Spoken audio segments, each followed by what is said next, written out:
today is the first in our series of Women in History.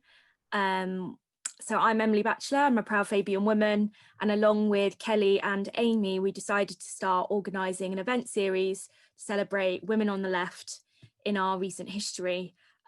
We know that women and their contributions are often forgotten in discussions in political history. I studied history and policy and it rarely came up. I was suggested to buy this book, I don't know if you can see it, Labour People, and out of the 28 people in it, only 2 were women, which was incredible. And so after having these chats with Kelly and Amy, we thought, that's it, we need to sort of use the platform of Fabian Women's Network to celebrate some of the incredible women that have come before us.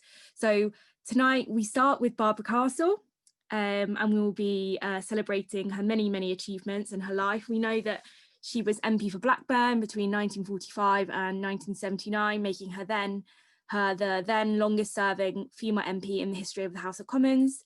During her time as an MP, she served in several positions in different cabinet roles, including Minister for Transport, Secretary of State for Employment, and the First Secretary of State. I'm absolutely delighted to be joined by an incredible panel this evening.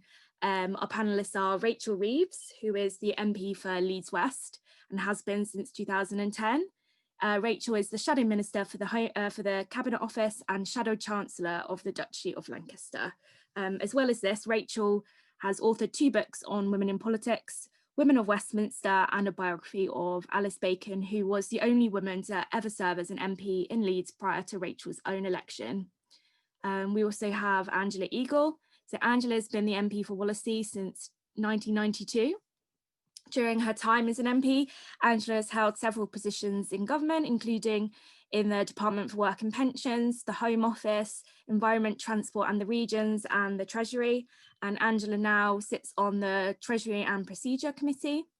We also have Naz. Naz Shah is the MP for Bradford West since 2015. Bradford, of course, being where Barbara grew up and was raised, so it's great to have you here.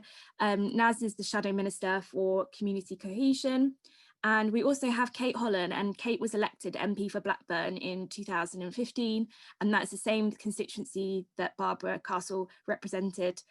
Kate is the current Minister for Local Government, and before Parliament was the leader of Blackburn with Darwen Council. So it's great to have you all here. The format of the event will be that each panellist will speak for around 10 minutes, and I'll keep an eye on the timings. And then we'll go to a Q&A session with attendees. So please do pop any questions you have in the Q&A box. And without further ado, I will pass over to Rachel. Well, thank you very much, Emily, and it's great to be with you this evening. And I think it's really fantastic that you're organising this series of talks, because it's an issue very close to my heart, that so many women have been written out of our political history, and it's fantastic that Fabian Society and Fabian Women's Network are trying to rewrite some of them back in, and also to help inspire all of us as we forge our paths in the Labour Party today. What can I tell you about Barbara Castle? I've sort of the lucky position of going first, so that means that no one else apart from you, Emily, have said anything about her, so bad luck to whoever is last. But honestly, I mean, I could talk for 40 minutes about Barbara Castle, so I don't think we will have any problem. Emily said that she was the longest serving female MP when she stood down in 1979. 34 years she spent in Parliament. She was actually only replaced as the longest serving woman MP in 2016 when Harriet Harman became the longest serving woman MP, and Harriet's now called Mother of the House of Commons. Her experience in politics really went back ever since she was a little girl, Barbara Castles. Her dad was very much involved in the Independent Labour Party and the Labour Party. He set up a newspaper called the Bradford Pioneer, and he very much instilled in his daughter a sense of social justice and an enthusiasm and appetite for Labour politics. Barbara became a councillor in St Pancras in London in the late 1930s or early 1940s, and her first ever speech at Labour Party conference was well before she became a cabinet minister. It was in 1943, and she spoke in the speech about the Conservatives' policies of rationing and shortages, and she described there as being jam tomorrow, jam yesterday, but never jam today. And she was Barbara Betts at the time, and Ted Castle, who was a reporter at the Daily Mirror, was blown away by the speech, and the next day she was on the front page of the Daily Mirror, and a year later they got married. So a happy story in many ways.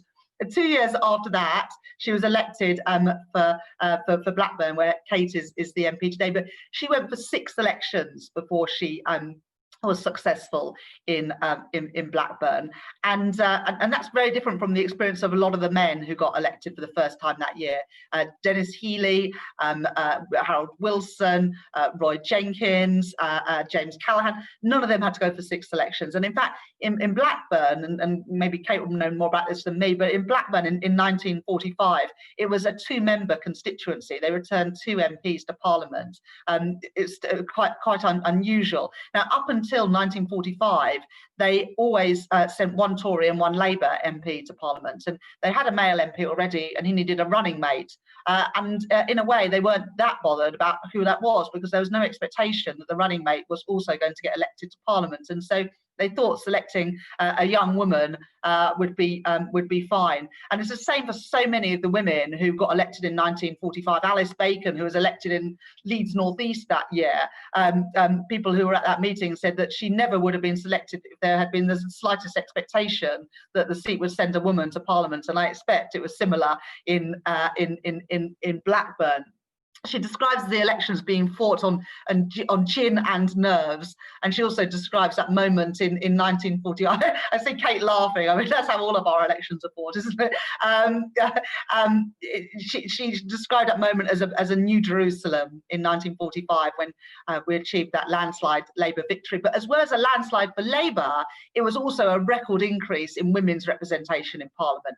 At the last general election before that, in 1935, because there'd been no election for 10 years, only 8 women had been returned to Parliament. In 1945, there were 24, so a 3-fold increase in the number of women returned to Parliament. And similar to 1997, and Angela can tell you more about that, similar to 1997, many of those women had come in on seats that Labour had not expected to win.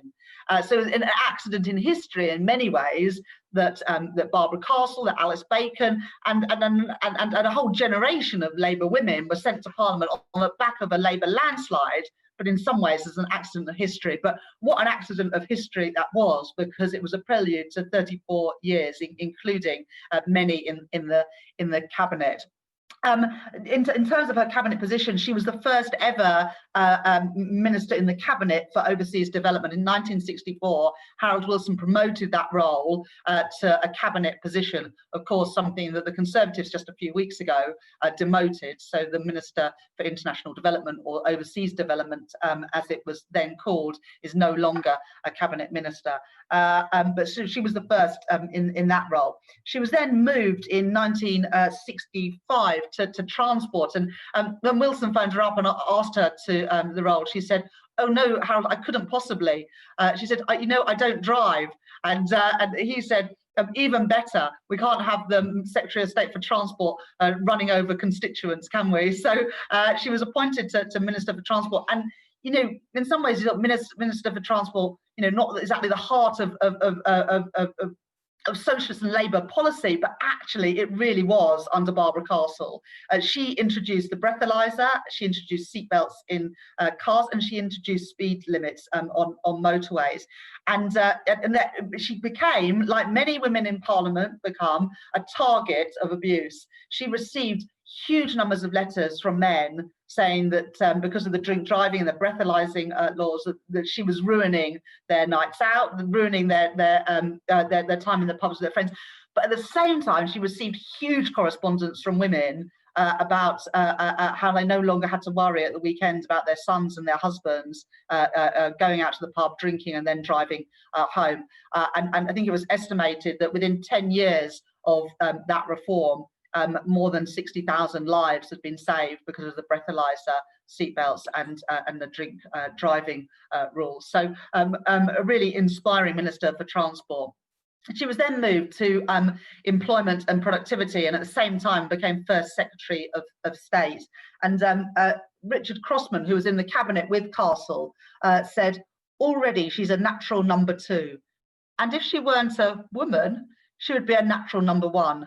She could conceivably be the first lady prime minister. And in some ways, that's Richard Crossman paying her a compliment. But on the other hand, you can see what women were up against, not just then, but now as well, because here we are in 2020, and we still haven't had a woman leader of the Labour Party, let alone a Labour woman prime minister. In some ways, that role in employment and productivity was her downfall, but it also led to her greatest achievement. The reason I think that she didn't become the first woman to lead the Labour Party was because of In Place of Strife. And In Place of Strife was legislation to try and curb wildcat strikes in the workplace, which were resulting in hundreds of thousands of days being lost every year to unauthorised strike action. But it was opposed. It was opposed by the left of the party, but it was also opposed by the then trade union right of the party. Eventually, she managed to get it through, but in the process, she destroyed her own political trajectory to the top job.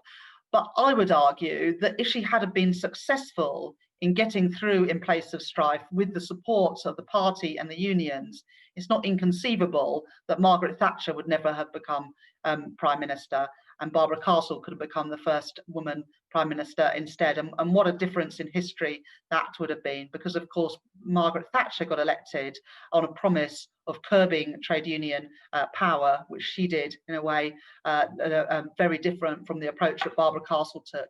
But it was also in that role as Secretary of State for Employment and Productivity that she introduced that legislation in 1970 on equal pay. And we'll always associate really the equal pay legislation with the Dagenham Ford workers, but it took a woman in government, a Secretary of State for Employment and Productivity, to bring onto the statute book something that Labour manifestos and actual Conservative politicians had spoken about for decades, the needs for equal pay. But again, I don't think it was any surprise that it took a woman in that position to prioritise it, to drive it through and make it happen, often in having to battle it out with male Treasury ministers. I believe that no woman in our 100 years of having women in Parliament has made more of a difference to women's lives than Barbara Castle, particularly on equal pay, but also on introducing the first ever child benefit, and also SERPS, a pension scheme that particularly benefited women. So I credit Barbara Castle of having done more for women than any other MP in the 100 years history, and all of us stand on her shoulders. Thank you. Perfect. Thank you, Rachel. That was a great overview of her life, and it reminded me of when I listened to the Desert Island Discs version of with Barbara, and she said that speech that she did right at the beginning of her career got her husband and her constituency. So I just thought that's a very productive speech. So I can post a link to that in the chat actually, because it's still on the BBC Sounds, and it's a fascinating listen if anyone wants to join in. So thank you, Rachel. And next up we have Angela. Thank you very much. And Rachel has concentrated on some of the highlights of her ministerial career. I just wanted to try to capture a little bit of what sort of a politician she was, and why she inspired me when I was a young girl under 10 who wanted to join the Labour Party, who'd stood in my mock election in my school in 1970 when I was 9 years old as the Labour candidate in a very Tory area, why I wanted to be a Labour MP. I was a fan of the Harold Wilson government, but I was just inspired by Barbara Castle, who was at that time in the cabinet. She was a flash of red, glamorous, always in a fight. She was full of energy and intelligence and opinions.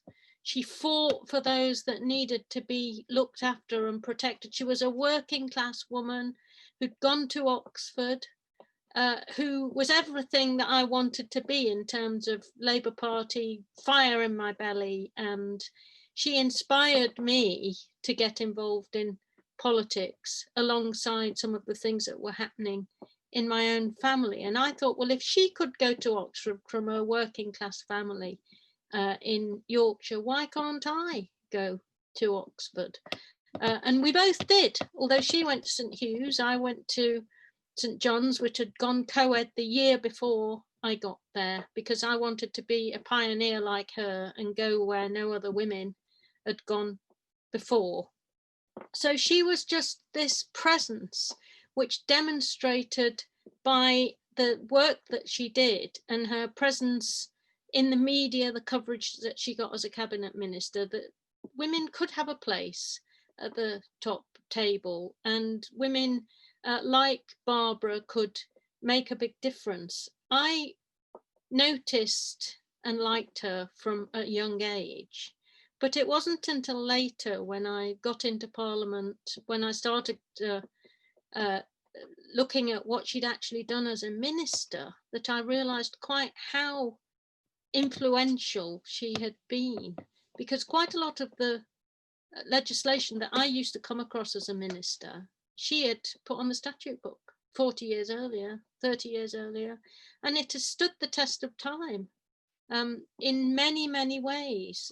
The health and social security brief was a massive brief, and there had been MPs before her, most notably Ellen Wilkinson, who was one of my other big heroines, who had fought for equal pay, who'd made a fuss about the fact that women were so discriminated against in the labour market. But it was Barbara Castle that actually legislated to make that illegal. I mean, we can all have arguments about how ineffective that's been in the intervening years, but the principle was established, and it was established in law, that you couldn't be discriminated against in pay terms just because you were a woman. Barbara Castle was always on the left of the party, and she always fought with particularly the trade union barons, as they were known then, who in that era were always on the right of the party. So when she first got into Parliament, she became the private secretary, the PPS of Stafford Cripps, who was a very influential person, and also obviously a chancellor. And when he moved on, it was Harold Wilson that got his job, I think, and kept her on as PPS. And the thing that strikes you so much about Barbara Castle's career in Parliament is that the relationship, the very close political relationship that she had with Harold Wilson, and how he trusted her and he was willing to send her to places where no woman had ever gone before. She was only the fourth woman ever into the cabinet, Margaret Bonfield obviously being the pioneering one, Ellen Wilkinson the next one, and I think there's a Conservative woman who Churchill appointed, who was the only other one up until that time. So it's hard to remember that actually she was blazing a trail where none had ever really been before. And she had such a study of what she believed and why Labour governments were essential, and how the ideas around socialism could ensure that we transformed our society. And my goodness, didn't we have a society to transform? She grew up in the 1920s and 30s during the Great Depression. She witnessed huge poverty and the miners' lockouts in 1920 in her hometowns. And obviously the Independent Labour Party, which was founded in Bradford, was battling around some of these issues. And she wasn't worried about fighting the establishment in the Labour Party. And in fact, she continued to do that until she was in her 90th year as a member of the House of Lords, after she'd served in the European Parliament, when she was still battling to restore the link between pensions and earnings, which had been decoupled to save money. in an earlier point. So she spent her time also pointing out to Gordon Brown and Tony Blair that they weren't being radical enough. She was a fantastic speaker on the stump. And many is the time I've seen her at conference making fantastic speeches which had the conference on its feet.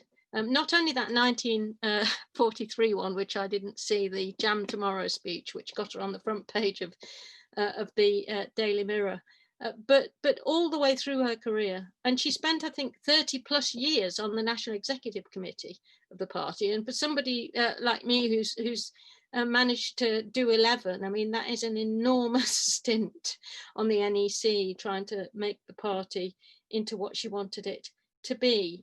My favourite quote from Barbara Castle is, "In politics, guts is everything."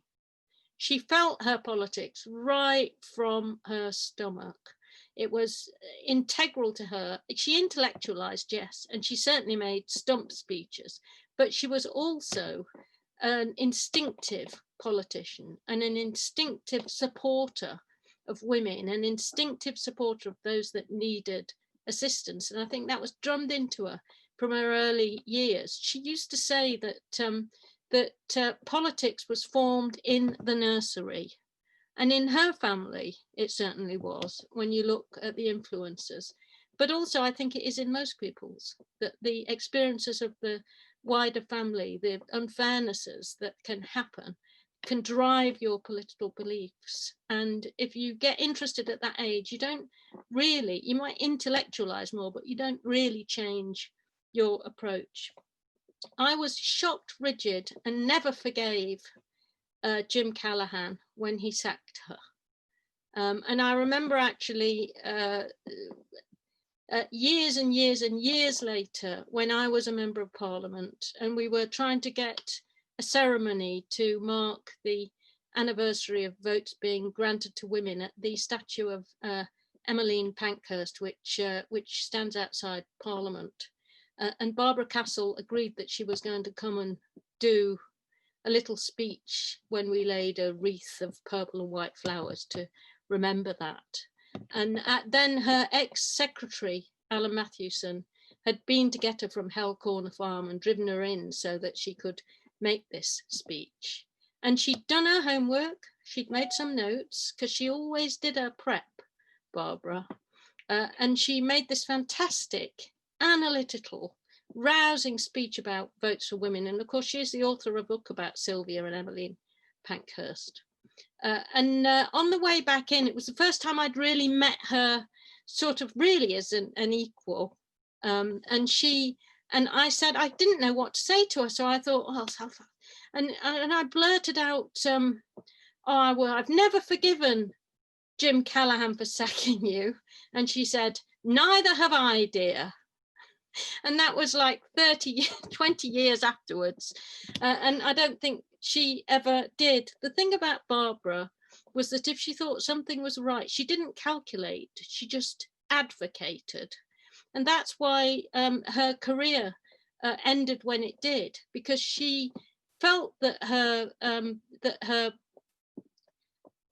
the white paper in place of strife was what was needed. And it was ahead of its time in some of its analysis of what was needed, actually. But she didn't compromise on any of it. And I think she would rather run at a problem and bang her head against the immovable object of the trade unions rather than try to compromise with them. And I think that's where she fell down. It ended her career in Parliament.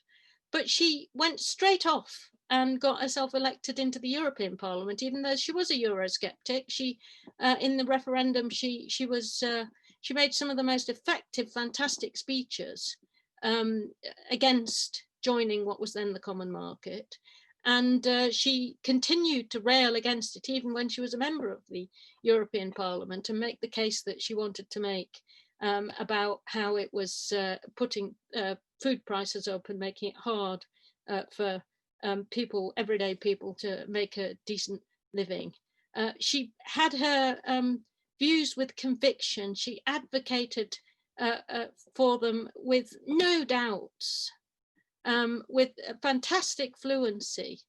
and she was, as a minister and an accomplished parliamentarian, she went for the jugular. You should read some of her speeches in Hansard. They are unbelievable. And I'll just give you one more little anecdote before I hand over. I was at a conference, Labour Party conference, about pensions, subsequent years, and Mo Mowlam was then our pensions person. She was speaking, as Mo often did, in support of pensioners having a better settlement. And Barbara Castle was also speaking. And Mo was being rather defensive, if I could put it that way, about what we'd done in the past. Because when we're out of government, the want of many Labour Party members, unfortunately, is not to defend what we did in government, but to say it wasn't good enough. I understand that, but if we don't advocate for what we actually did, there's nobody else left to advocate for it, and we end up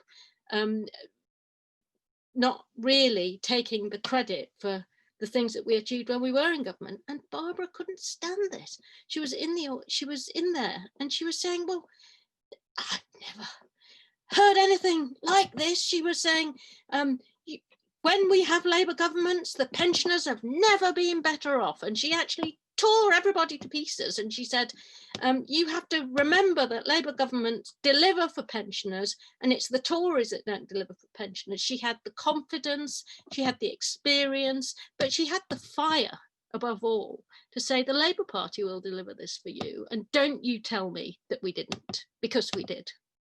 And that's the Barbara that I remember. Fantastic. Thanks, Angela. It's just a privilege to hear about how she inspired you, and I'm sure so many others. I'll just say quickly, you mentioned Ellen Wilkinson, Margaret Vonfield and Mo Mowlam. We're doing events in all of these women coming up, so it's really good to hear them coming up naturally and without me sort of plugging them. So yeah, I just remembered when she was interviewed about her sacking by Callaghan, she was asked, you know, what reason was given for her sacking, and he said, "Oh, make way for younger people coming through Parliament." And she replied, "You'd better start with yourself then," as he was the same age as her. And I just think it's just brilliant, you know, and it sort of exposes that sort of the standards that maybe women were sort of held to in those days, that maybe she was seen as to older women. But thank you so much, Angela. We have lost Naz. I think she's on the road somewhere, so I think her connection is just bye, Rachel, thank you so much. And so we're going to go to Kate next.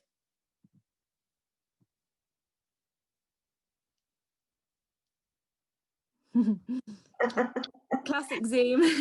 Sorry about that.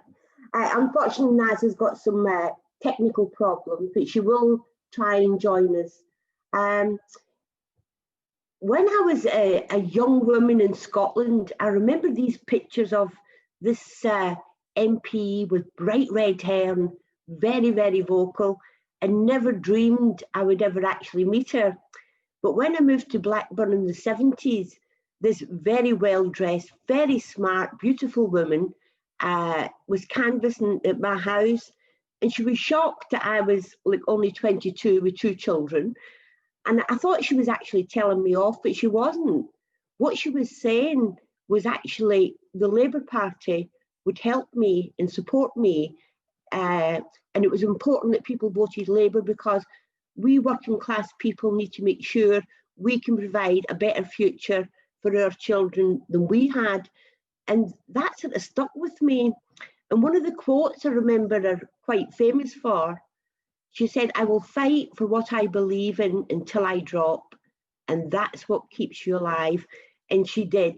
But beyond the national exploits, Barbara was very vociferous local campaigner. I mean, we've covered when she was elected, but I would just like to remind people she wasn't actually the first female MP for Blackburn. Mary Hamilton was for, I think it was 2 years. But so Barbara was the second, and she fought so hard.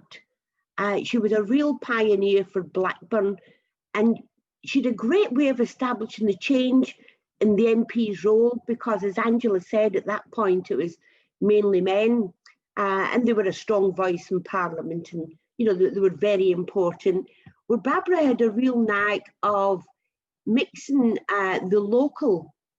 the constituency with Westminster, and she always made sure that anything you picked up in Blackburn went straight back to Westminster. She's very active. Over the years, I've heard some amazing stories about Barbara, you know, how she championed people, but everybody genuinely loved her, you know, whether they were Labour or Conservative. They'd very fond memories of Barbara. And of course, when you're canvassing, everybody wants to tell you their own story. But one story that really stuck with me was Barbara thought it was unfair that men had urinals which they could use for free, but women, in Barbara's words, had to pay a penny to sit. And she thought this was outrageous. And I'm told that she actually chained herself to the market railings to protest about the council charging people to sit down. And she actually won her case.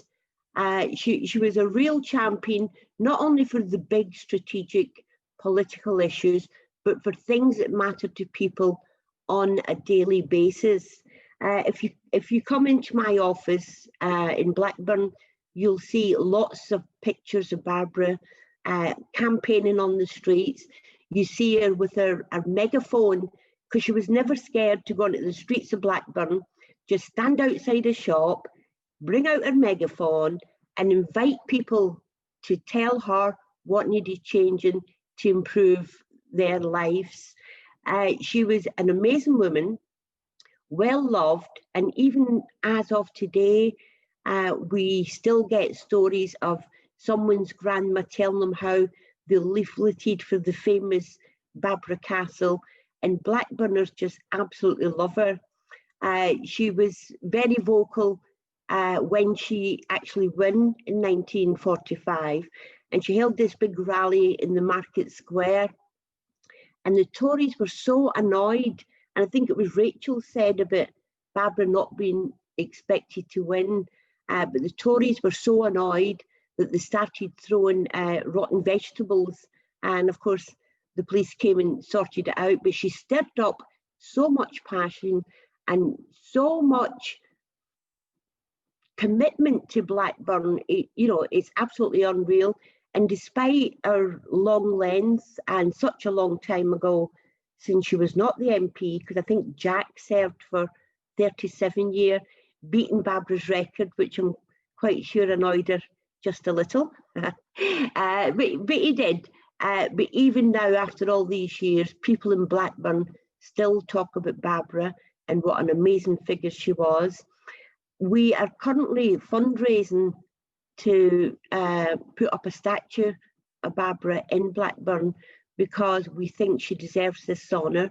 She done so much for the town, and she done so much for women.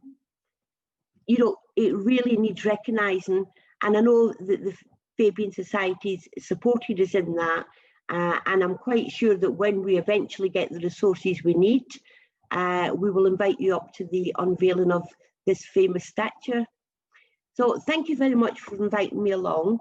I'm sure Naz will still be trying to get in, but it's a huge honour to represent Blackburn, and it's a huge honour to be known for someone who succeeded or was in the same political path as Barbara Castle, because it was in her blood. It ran through her family, and she has made Blackburn very political, which is why for 75 years now we've continued to return Labour MPs. And I think it was something else Rachel said. I'm quite pleased to say that my first time standing for Parliament in 2015, I wasn't elected, but I do recognise how difficult it is for females, particularly the nastiness on social media. But if we stand together and we stand united, we will get strong females through representing their constituencies. So thank you very much. Thank you, Kay. I couldn't agree more. Some of the words that have been used to describe Barbara so far just keep coming up. Pioneer, determination, passionate, an absolute trailblazer, and it's, you know, it's really great to hear the sort of insight into the different aspects of her career, and also would absolutely love to come up and see the statue unveiling. Very, you know, poignant with the recent unveiling of the Mary Wollstonecraft statue as well, so it would be good to see how this one turns out. Another quote that Barbara was very famous for, and you know, you could almost relate it to today's situation. If you've got unemployment and low pay, that was just too bad. But that was the system, that was the sort of economy and philosophy against which I was fighting in the 1970s. And Barbara Castle said that then. And if you look at the current situation now, you know, we could be heading back to that, and it's important we don't allow that to happen. Definitely. Couldn't agree more, Kate. Thank you so much for your contribution. Until Naz joins us, I think we're going to start on the Q&A session. I think my colleague Kelly is going to help me out with this, and we're going to first up go to Natasha. Here we go. Yeah. Hi there. I'm Natasha Pantalich from the Labour Women's Parliamentary Staff Network. I just wondered what advice you think Barbara Castle would have given to women in public life today if she was still here? I think she would say, fight for what you believe in and don't ever let any man stand in your way. I've witnessed Barbara challenging Jack a couple of times. She was never afraid to say what she thought, and to fight for what she believed in. Barbara always was very supportive of other women. I once got a note from her after I'd made my first appearance on Question Time, a handwritten note on her House of Lords paper, which was saying how fantastic she thought I'd been and saying, keep it up. A note which has pride of place in my house, let's put it that way. It was totally unexpected, and she just did that sort of thing the whole time. She was always trying to inspire people, I think. Yeah, definitely. Thank you, Natasha. Our next question is from Amy. I think Amy's microphone has broken, so I'm going to read it out. If I can just find it. Sorry. She says, how can we encourage more strong women like Barbara to come through in the Labour Party? Well, I think that Barbara was famously not in favour of women only shortlist, by the way, because she was like almost a pre-second wave of feminism sort of person who blazed a trail for feminism, but she wouldn't ever have called herself a feminist. She just was. But she, and I remember talking to her about this, Rachel mentioned that she got selected in a double seat, which Blackburn was at the time in 1945, 2 MPs for the same place. They were abolished subsequently. And as Rachel said earlier, Barbara was only selected as the second choice to run after the seat that we definitely win was selected. And clearly if there'd only been one seat, she wouldn't have been selected. And they selected her because they thought the Tories were going to win that seat, but it was a landslide and she won. And when the seat was made into a single constituency in the subsequent changes which happened, she won selection, and the person that had come first was not able to continue their career. So Barbara recognised that she had had a chance because of the double seat that many women subsequently didn't have. And so she was actually, even though she was against what she called women-only shortlists, she recognised actually, and she had the intelligence and sort of insight to recognise that actually she wasn't really against them, and that she had managed to benefit herself from the chance that was thrown up by that. So she was always supportive of other women, and she always tried to encourage them to put themselves forward, because she understood, I think, that not every woman could be as certain of themselves and as passionate in talking about their beliefs as she naturally was. Yeah, definitely. I also thought it was quite interesting to hear about how she was selected on the back of Blackburn women in the Labour Party, in the local Labour Party, insisting that it wouldn't be two all-male shortlists, and she sort of benefited from other women standing up for and advocating for a female candidate. And I thought that was really interesting. Kate, did you have any thoughts? I think, like Angela, I don't believe Barbara would have believed in all women shortlist, but what she would have believed in was the support to get women through, and you know, make sure that people were sort of comfortable, fully supported, and challenging. As I say, I've heard some interesting, heard tales of some interesting conversations between her and some of the men in the constituency, and she took them head on. You know, she just done it. When she was MP, she used to come up to the constituency. Of course, she didn't have a home in Blackburn, so she stayed in the White Bull, which was a sort of pub that done accommodation. And I believe that on a Friday night, she sort of held court, and she never, ever took any criticism without challenging it back. You know, she would accept that things weren't perfect, but she was good at challenging. And, you know, I think if we support each other, if you've got these basic political beliefs and you stay true to yourself, you know, you can get there. I mean, Angela, I remember the night actually Angela Eagle got elected, and I didn't know her, but I was so pleased. And then a few years later, Angela's sister got elected, you know, and it sort of gives you confidence when you see people like Angela and Rachel, who's been there quite a while, and you know, they're comfortable, they're confident, and they're really making changes, and we can do it. Great. Yeah, I couldn't agree more, Kate. Next up, we have Anita, I believe. Yeah, here we go. Hello. Hello. Have you got me? Hi. I worked for Barbara Castle in the European Parliament. I'm not quite sure if my camera is actually working, but anyway, for 9 years. And Barbara was still in her 70s, going to Brussels and Strasbourg every week, looking immaculate, fighting like crazy to change and reform the common agricultural policy. Those who are of a certain age will remember that most of the years when we were in the early years in the European Parliament, the common agricultural policy and its perceived sins in those days were the height of what Labour was trying to reform.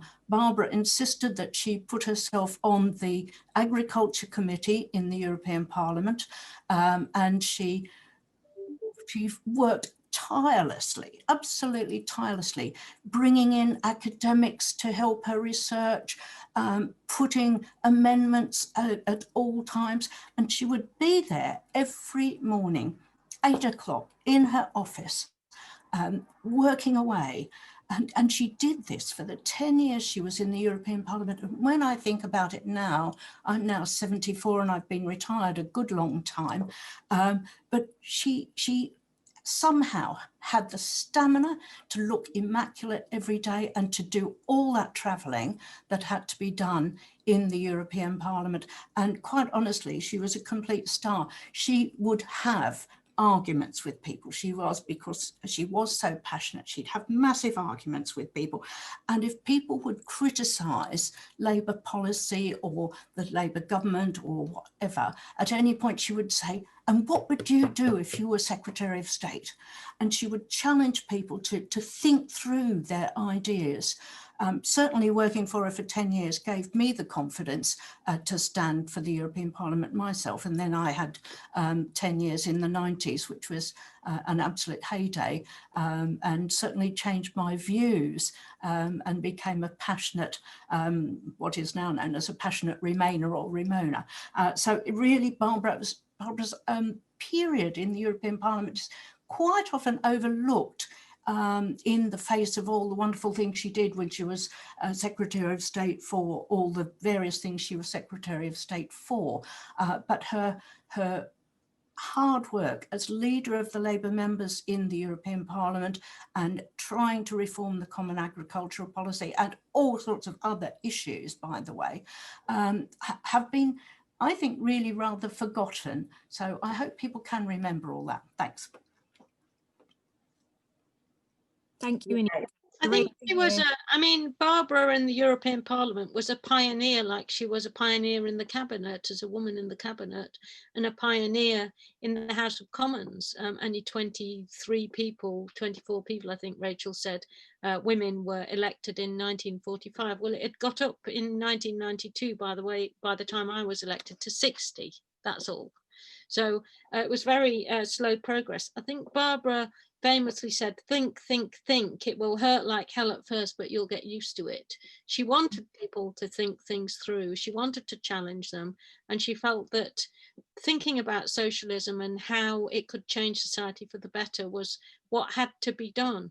And if anything, I think life's so busy these days, not enough of us think in the way that we used to. And I suppose the only other comment that I would make is that being in the British Parliament for so long and being a cabinet minister, it doesn't half make you accept huge workloads, and you have to have stamina to do it. And she naturally, even into her late 80s, when I used to see her perform, had that stamina. But she was also a star.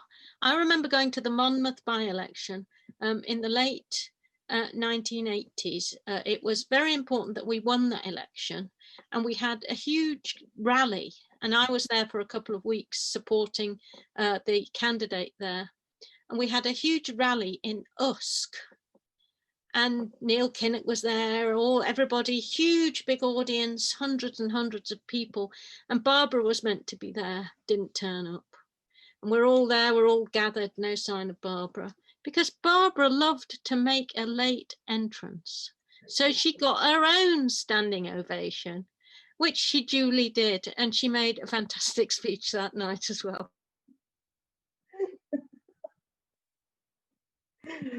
She was quite a character, wasn't she? Definitely. And of course, Jack Straw actually worked for Barbara before he became an MP. He stepped in when sort of Barbara stepped down, and he said, you know, she could be very demanding. She was a workaholic, but when she got her teeth into something, she didn't let go until she succeeded. But it was always for the right reasons. I mean, like the first pioneering women, they never. I think Barbara was the only one that was married, because I don't think Margaret Bonfield or Ellen Wilkinson married, and in fact, Barbara, although she married, she didn't have children. And often in those days, you had to make a choice. It was very difficult to combine the two. Thank goodness we're moving away from that now. Definitely. I think that links really nicely onto the question from Rosalind. I'm not sure whether she wants to come up and say it. If we can make that happen somehow. There we go.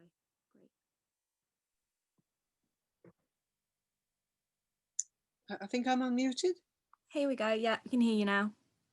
I was just bringing up the issue that far more male MPs are fathers than female MPs are mothers.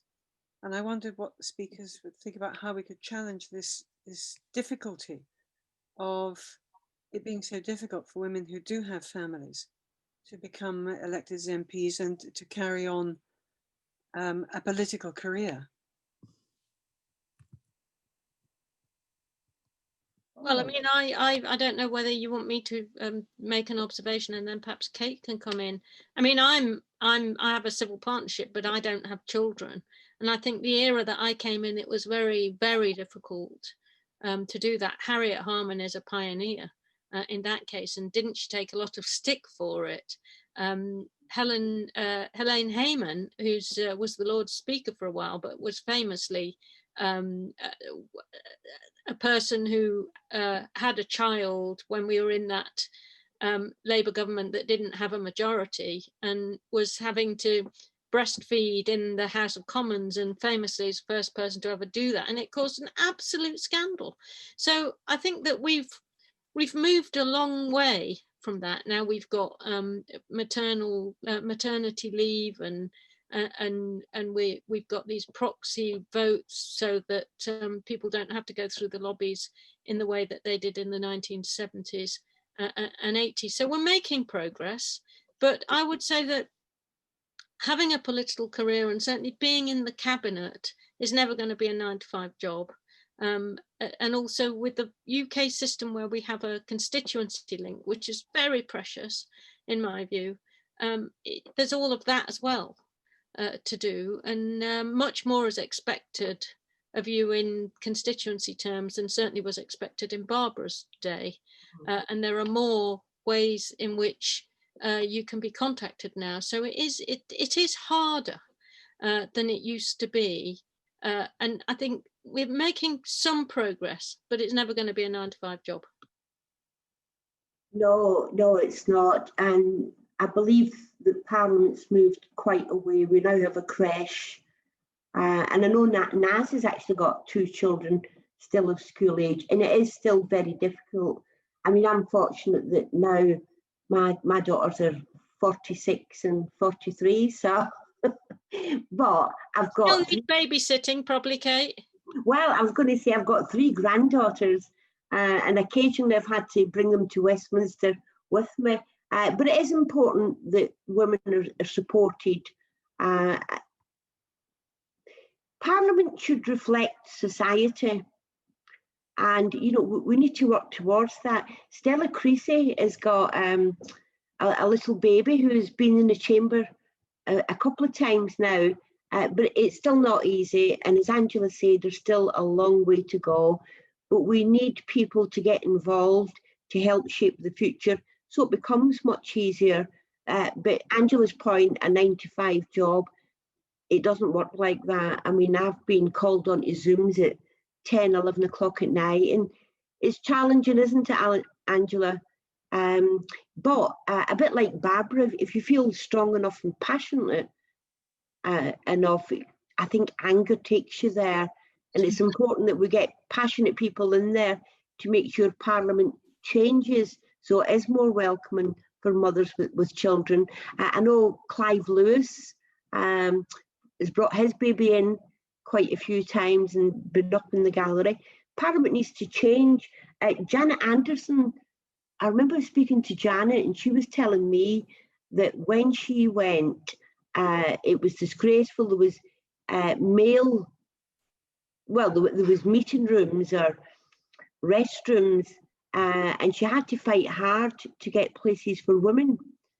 And it's moving on very slowly, but we need more women with the challenges that brings with it to make sure that Parliament changes to reflect a modern society. Definitely. From the outside perspective, it seems that these changes are very, hard fought, and they're not granted very easily. I was researching something on this topic about access to politics for women, and it was talking about how Westminster has the longest sitting hours of any house in Europe. And in some of the practices of announcing times for recess and the unsociable hours that you have to work as an MP, it can really, put these barriers up for mothers of young children, especially, to be MPs. And I think, the work of organisations like 50/50 Parliament and the Fawcett Society, and, the amazing work of people like Stella and Harriet Harman in pioneering in this way is so valuable and so needed. We've got time for one more question from Georgia Scoop Morrissey, and it kind of relates to what we've just been talking about. And she asks, how have you as female MPs seen your experiences change in recent years? Do you think it will be different for the next generation of female MPs, and how? I don't know if either of you want to make a few comments on that. Well, I don't think my last 5 years' experience is typical, and I certainly hope it's not.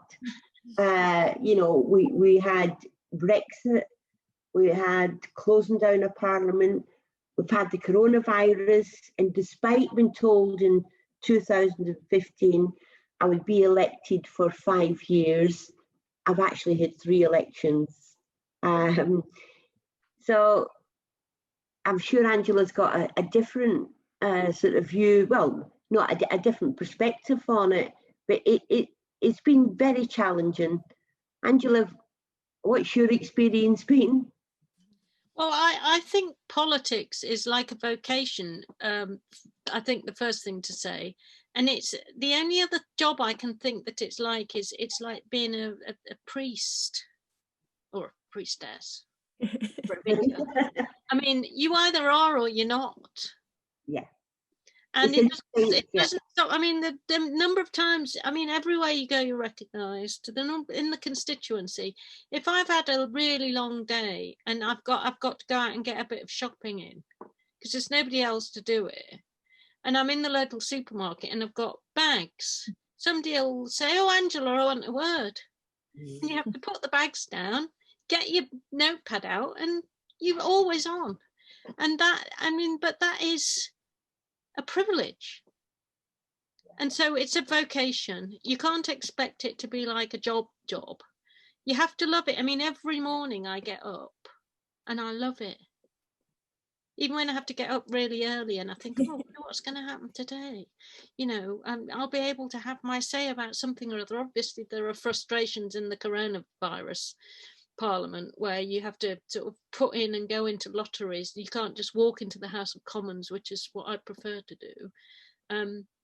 So there are frustrations, but you know, you can write speeches, and even if you don't get to give them, you know they're going to come in handy sometime, somewhere.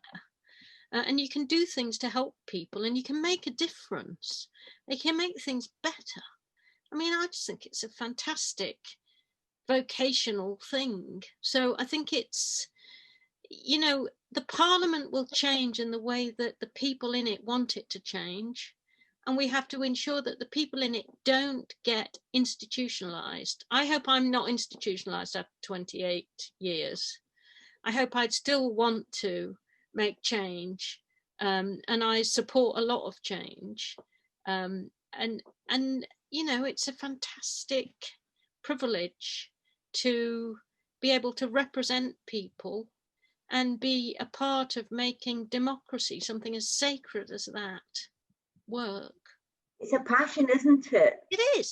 And I mean, Barbara Castle was absolutely the demonstration of that, but so were so many other women pioneers. I mean, when you get on to talking about Ellen Wilkinson, who marched all the way at the front of the Jarrow March. She didn't do a photo op at the beginning and then meet them in Trafalgar Square.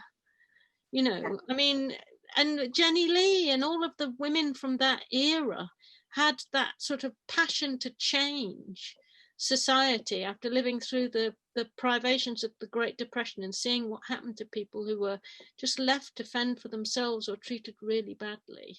And I mean, it's wise that even if we're in a slightly more technocratic era, quite a lot of those issues haven't really changed much, and we still need, there's always more to do. And it's back to that quote of Barbara's, isn't it? Unemployment, low paid, there is challenges. But as an MP, despite Parliament being a bit chaotic the last 5 years, as Angela said, you go into Asda and someone gives you a problem, and you know, you take it up no matter where you are or when it is. But the satisfaction you get when you get a result for people is amazing. And I find that sort of spurs you on to sort of do more. And it is important that the decision makers understand the impact of their decisions on the people that we represent. And people are very sympathetic to MPs and very supportive. I remember when my partner died, a man came to the door with a card, which I thought was really nice. And he says, "I don't want to trouble you at this time, but..." And it had a serious issue that needed dealing with that day. And to be fair, it took my mind off it. And he's apologised ever since, but he was desperate that day. You know, you win some and you lose some. When you lose them, you look for other ways to win it, because it's people's lives and it's their circumstances. And when you win one, you know you've actually helped change somebody's life. So huge amount of frustration, but an even greater sense of satisfaction when you get something done. Yeah. Would you agree, Angela? Absolutely. And I remember once after a particularly long day, I went, I don't do this very often, I have to say, but I went to a pub with a couple of my members of staff, and we were sat down, and then the bartender came over. He said, "You see that girl over there? That there was a teenage girl sat at the bar." He said, "She's homeless. Over to you." Yeah. And so I got on the phone, got social services, got it all sorted out. And I often wondered what had happened to her. And several years later, probably about 10 years later, I was under a brolly in the pouring rain, walking through a square in Liverpool, and somebody shouted, "Are you Angela Eagle?" And so I stopped and turned around and said yes. And she said, "I'm that girl at the bar. And it makes it all I'm worthwhile. that girl." And she said, "You saved my life." She said, I'd been abused, I'd run away from home. She said, "Now I've got a family of my own and a husband and kids." And it's just like, it's all worthwhile. Absolutely, yeah. Definitely. Well, it's been an absolute privilege to hear both of you speak. You're both incredible female MPs, and like I just said, it was an absolute delight to have you here and to talk about such a positive subject in these, difficult times, and talk about how the issues that MPs are facing are still the same as what Barbara Castle was sort of facing, and the values of being an MP, passion and determination, are still the same as well. So that's really, your passion and determination on behalf of your constituents has really sort of come through very clearly. So it's been great to have you both here today. Thank you everyone else for joining as well, and for posting so many great questions in the chat.